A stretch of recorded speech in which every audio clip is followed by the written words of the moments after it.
What we got here is the ProCraft Fish and Ski 200 combo. It's got a 200 EFI Mercury on it. The story on it is that under load, it won't go past 7 miles an hour. So we got to check it out and try to figure out what's wrong with it.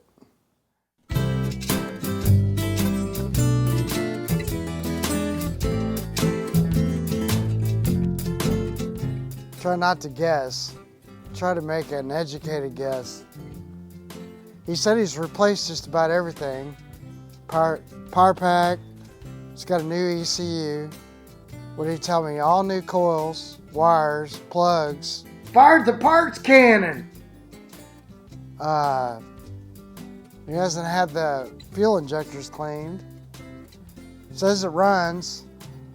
So I put it on the hose and it's got oil. So on the oil reservoir, I took the cap off and moved the float. It goes up and down. We got a horn, so we have a warning horn. So I know at least one of the sensors works. And I know the horn works, so when you turn it on, it turns on. I know at least one sensor is working, but I don't know if it runs. So what we're gonna do is get a pair of earmuffs, fire it up, because I want to hear it run first, and then I'll do a compression test. So if you haven't subscribed, go ahead and, hit the subscribe button like everybody tells you, and I guess if you like it, that's great, because that helps with the, yeah, you know that too, everybody's telling you.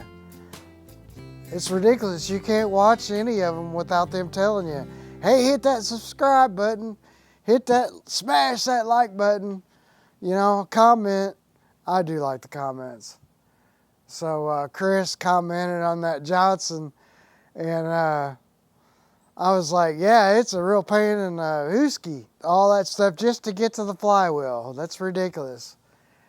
We'll figure out what's going on with this, and figure out why he's not, if something's telling the ECU that they should, be in limp mode. We want to know that. Is it in limp mode? Because if it is, it's a sensor.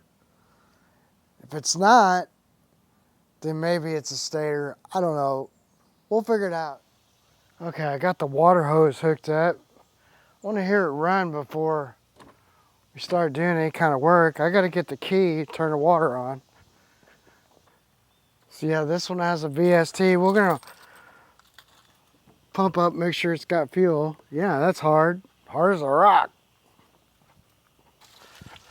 I'll have to crawl up in the boat to do this.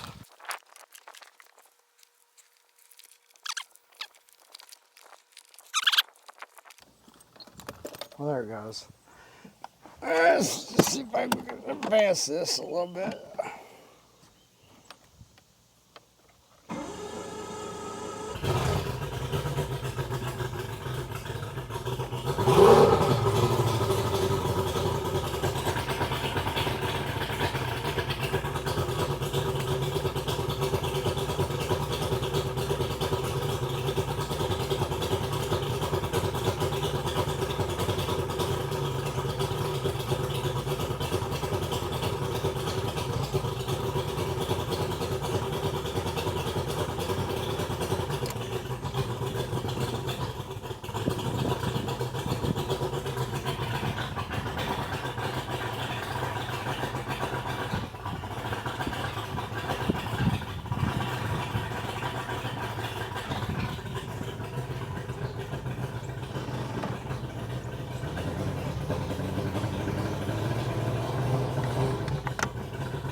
Alright, you can tell she's sick.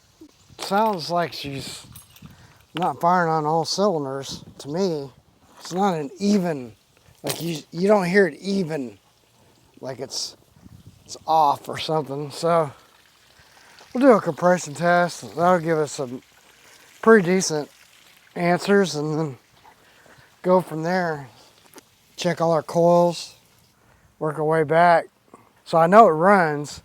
So now I'll do it like I was just saying. I do a compression test, get the numbers on that, look at our spark, because I put a spark plug checker in line. We can look at that spark and see what kind of spark we got. For this, I might go ahead and put it in a tub, because in the tub, I don't have to just keep the water running. So might as well save on that water, because that water is expensive these days. So man, I'll tell you, it's like, it's not good, man. The price of everything is through the roof. I mean, through the roof. You know, it used to be the roof is on fire. We can't even afford a roof now. It's ridiculous. Okay, so this is bank 246. These are our spark plugs. They're pretty oily. Don't look great. But they don't look like they look like they're fairly new. But definitely a lot of debris. This one doesn't look quite as bad. Definitely looks like it was maybe rich. So, I'm not sure how to read that, but it's definitely very oily, very, very rich. And then the other side, so that's 246. So this would be 1, and it's the same, it's a little better. Same kind of situation. They don't look terrible. So they look okay. Let's do a resistance test on them. All right, so we're just on impedance to start out with. So you can hear the beep. No beep. So let's see if we got any kind of resistance. So close to 4K. 4.55K. Keep these in order, I guess. This be number 5 cylinder. Yeah, 4.4K. So far, our top one's a little low on resistance. 4.6 that'd be number 2 cylinder. 4.8. So that's a really good spark plug. 4.3. So our spark plugs are good. Okay, I wasn't gonna bore you with doing the compression test on every cylinder, but we do have good spark on all cylinders, and we got 120 on the number 1, number 3 110, and then the number 5 at 118. And then we got a little bit different story over here, because we got 110, 117, 115. So 246. So this is not really, it's a little off. But they're within, all of these are within 10% of each other. We got some other kind of problem. And I don't know, we throw the spark plugs back in it. We did have this number 1 spark plug was a little low. I used a variety of different compression testers. I have my little one, not a variety, but I have 2 that I used.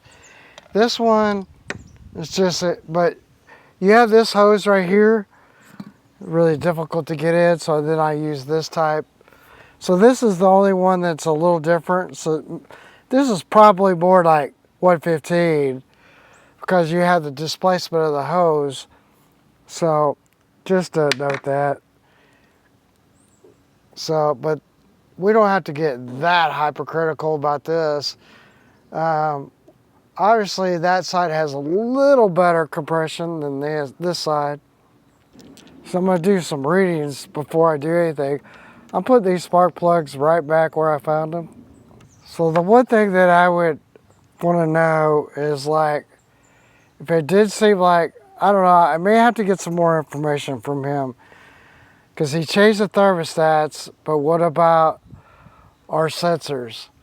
So that's one of the things I want to get in the our troubleshooting guide, or look up and see what those values should be, because that could be why it's telling to go into what I would call a limp mode, meaning, you know, it's trying to keep you from damaging your engine, which is why it won't go over a certain RPM. Go ahead and take off our spark checker. You know, it's pretty easy to remember these, but you can put it back where you found them. So I label when it's gonna fire is 1, 2, 3, 4, 5, 6. And I wonder if it'll even just fire out.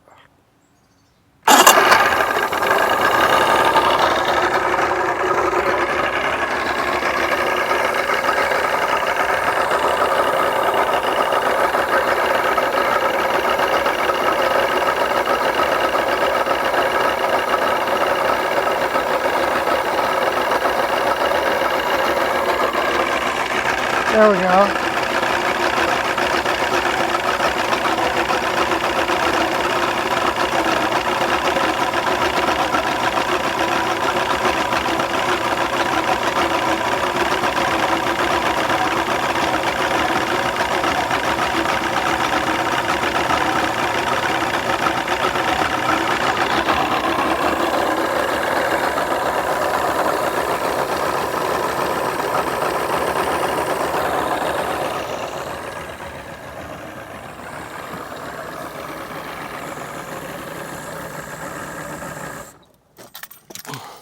So my kind of opinion of this is, I almost really don't think that it is, you know, he's changed the fuel filter and all that stuff.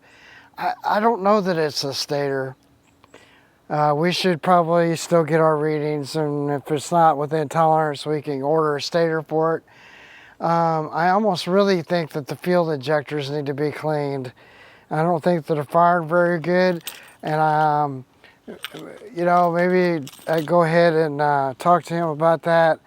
And if he wants to do that, we can just pop them out and clean the fuel injectors and see what he wants to do. So anyway, thinking about this, edited some video, and yeah, I thought, man, what about, I need to get a pressure test on this.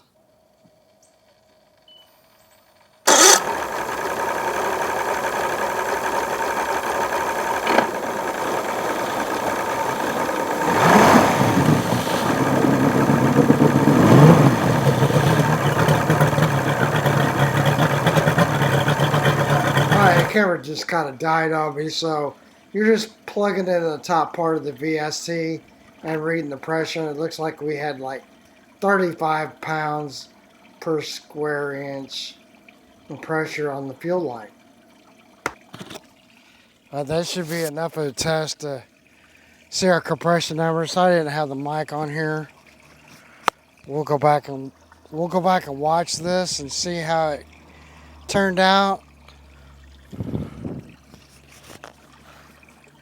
Anyway, hopefully you can see that.